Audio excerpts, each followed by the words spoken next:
თურქეთი, აზერბაიჯანი, სომხეთი, რუსეთი და უკრაინაზე გამოიყურება იმ ქვეყნების პირველი ხუთეული, საიდანაც საქართველოს ყველაზე მეტი ტურისტი სტუმრობს. ტურიზმის ეროვნული ადმინისტრაციის ინფორმაციით, მხოლოდ ივლისის თვის მონაცემებით, ტურისტების რიცხვმა წინა წლის ანალოგიურ პერიოდთან შედარებით 15%-ით იმატა. 2030-ის გადამღებით ჯგუფები ტურისტებს საქართველოს რამდენიმე რეგიონში ესაუბრნენ.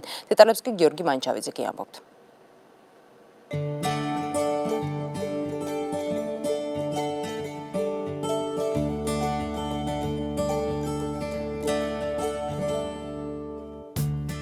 თვალწარმტაცი ბუნება, ულამაზესი მთები, ზღვა, მდინარეები, ჩანჩქერები, კლდეში ნაკვეთი ქალაქები, ისტორიული ძეგლები და ტრადიციული სამზარეულო. საქართველოს მსოფლიო ტურისტულ ბაზარზე აქტიურად იმკვიდრებს ადგილს. ტურიზმის ეროვნული ადმინისტრაციის ცნობით ივლისისთვის მონაცემებით, უცხოელი ტურისტების რიცხვმა 15.8%-ით იმატა. ნეტავსად არის კიდევცა, უძირო ლურჯი ხალასი, სწორედ ისეთი როგორც შენია. დედაქალაქში ჯგუფებადან წყვილ-წყვილად მოსეირნე ტურისტების მატება აშკარად თვალშისაცემია. მოგზაურთა ჯგუფები ისრაელიდან, პოლონელი ტურისტები, სტუმრები გერმანიიდან, იაპონიიდან და დსთ-ის ქვეყნებიდან. პირველად სამეული შედგება თურქეთი, აზერბაიჯანისა და სომხეთისგან, მეოთხე ადგილზე გახლავთ რუსეთი, მეხუთეზე უკრაინა, უკვე შემდეგ მოდიან ჩვენი სხვა სტრატეგიული პარტნიორები ტურიზმის თვალსაზრისით, ესენი გახლავთ როგორც ევროპის ქვეყნები, მათში ლიდერობენ გერმანია და პოლონეთი, ასევე დსთ-ის სივრცეს ქვეყნები, ბელარუსი, ყაზახეთი, ასევე ისრაელი მაგალითად, რომელიც ძალიან დინამიურად იზრდება სხვა ქვეყნებთან ერთად. ტურისტების ნაწილი საქართველოში პირველადაა. სხვები კი უკვე ხშირი სტუმრები არიან.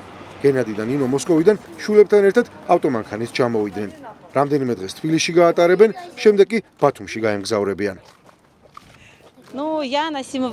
მე ნინო ვარ მოსკოვიდან. ჩემს გარშემო ყველა საქართველოზე და თბილისზე ლაპარაკობდა. ჩვენ ავდექით მოვკიდეთ ბავშვებს ხელი და გადავწყვიტეთ აქ ჩამოსვლა.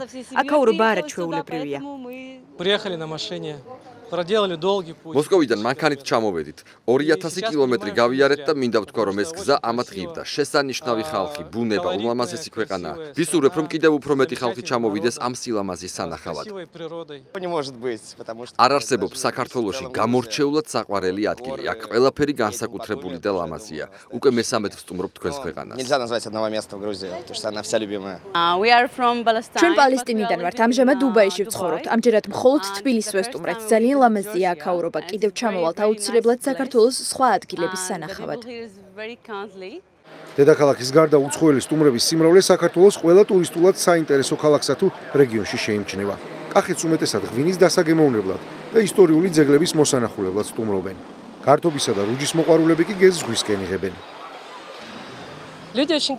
უგემრიელესი საჭმელი, გადასარევი ღვინო, არაჩვეულებრივი ხალხი. მეტი რაღა უნდა დავამატო. ამჯერად მხოლოდ ერთი კვირით ვარ ჩამოსული მეგობრებთან ერთად. ეს ქვეყანა იმდენად ლამაზი და მრავალფეროვანია, რომ მის სანახავად ეს დღეები ნამდვილად არ მეყოფა. კიდევ უნდა ჩამოვიდე. ტურიზმი თანამედროვე მსოფლიოს ეკონომიკის ერთ-ერთი უმსხვილესი, მაღალშემოსავლიანი და ყველაზე განვითარებადი დარგია. საქართველო კი გამოირჩევა ლამაზი ბუნებით, ისტორიული შენობა-ნაგებობებით, მრავალმხრივი ლანდშაფტითა და სტუმართმოყვარე ხალხით. ტურიზმის ეროვნულ ადმინისტრაციას ტურისტების რიცხვის გასაზრდელად სხვადასხვა ღონისძიებები აქვს დაგეგმილი. პოტენციალი ძალიან დიდი გვაქვს ჩვენ ვაწარმოებთ ერთობლივ პროგრამებს კერძო სექტორთან ერთად იმისათვის, რომ განვითარდეს სხვადასხვა ტურისტული მიმართულება, მათ შორის მთის კურორტები, სადაც მაგალითად ქვეყანა აკეთებს დიდ ინფრასტრუქტურას, როგორიც არის საბაგირო გზები და ასე შემდეგ და უკვე კერძო სექტორი იმავე ტერიტორიაზე ავითარებს სასტუმროებს და სხვა ტიპის ტურისტულ ინფრასტრუქტურას. 2016 წლის პირველი კვარტლის მონაცემებით მხოლოდ უცხოური ტურიზმიდან ქვეყნის შემოსავალი $354 მილიონ აღემატება. ეს კი 48 მილიონით მეტია წინა წლის ანალოგიურ მაჩვენებელზე.